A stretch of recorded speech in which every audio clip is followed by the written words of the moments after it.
Assalamualaikum warahmatullahi wabarakatuh. Sini saya akan menjelaskan Pancasila di era postmodern dalam kritik orientasi mahasiswa. Sebelumnya, izin memperkenalkan diri. Nama saya Muhammad Fatan Najima. Saya dari Universitas Sultan Ageng Tirta Esa.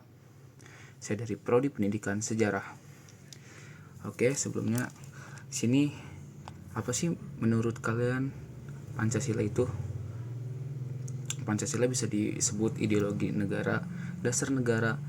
Tetapi menurut Soekarno, Pancasila itu adalah falsafah, yang berarti Pancasila itu bisa diterapkan dalam diri kita sendiri.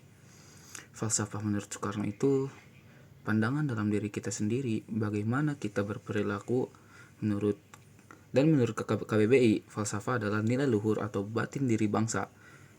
Jadi, Pancasila tidak hanya sebagai dasar maupun ideologi, tetapi Pancasila itu bagaimana kita bisa menerapkannya dalam diri kita sendiri.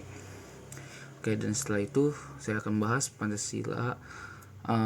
Setelah membahas Pancasila, kita akan berpindah ke pembahasan ke postmodern dan apa ciri-ciri orang posmo. Oke, jadi postmodern itu adalah orang-orang bergaya modernisme. Nah, gaya inilah sudah ada di pertengahan abad hingga abad ke-20. Nah, apa sih ciri-cirinya itu? Jadi, ciri orang posmo itu adalah bersifat skeptis kepada ide-ide yang bersifat universal karena mereka meragukan gagasan bahwa ada satu kebenaran yang objektif atau prinsip universal yang dapat digunakan untuk menjelaskan segalanya. Dan ada pluralisme, lebih terbuka dan mengakui adanya perspektif dan kebenaran yang berbeda dalam masyarakat. Dan ada juga kritis, agar tidak langsung percaya atas cerita-cerita yang ia dapat dan selalu mencari kebenaran. Dan orang posmo itu kreatif. Mereka ini punya pemikiran yang out of the box dan menciptakan solusi yang unik dan inovatif, terutama dalam bidang seni. Menurut saya sih begitu saja ya. Kalian bisa mencari yang lebih dalam tuh tentang postmodern tuh di Google maupun di AI itu kalian cari-cari aja.